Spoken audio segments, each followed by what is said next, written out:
दिल्लीतील जंतर मंतर येथे नीट पेपरफुटी प्रकरणाच्या निषेधार्थ आंदोलन करणाऱ्या विद्यार्थ्यांवर पोलिसांनी केलेल्या कथित कारवाईच्या निषेधार्थ वंचित बहुजन आघाडीच्या वतीनं महाराष्ट्र बंदचं आवाहन करण्यात आलं होतं।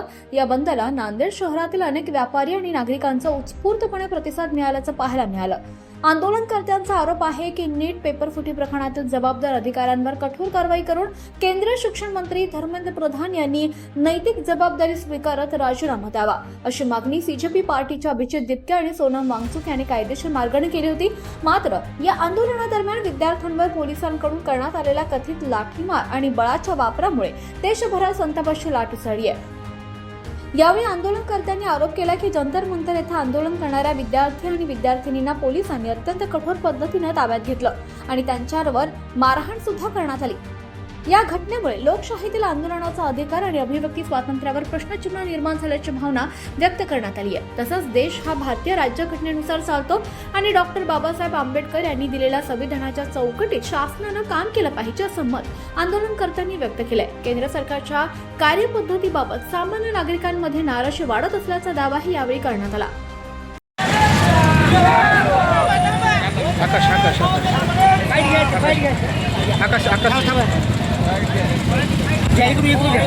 मोबाईल पकड बरं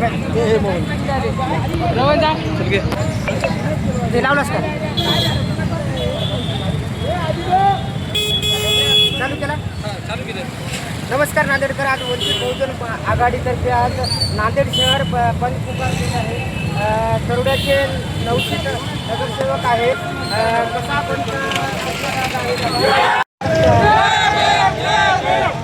प्रतिसाद मिळत आहे?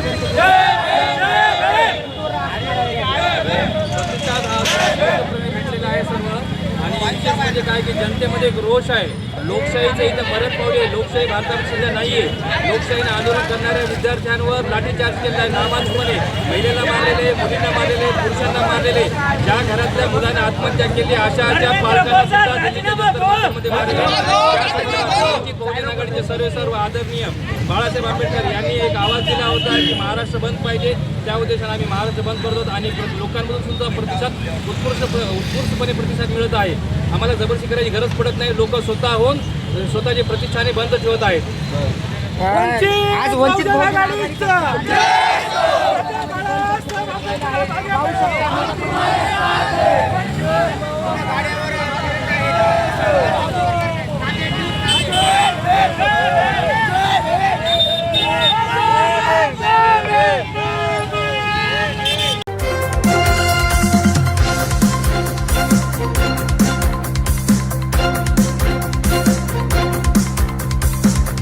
समाज साधना न्यूज, समाजहितासाठी सदैव अग्रेसर।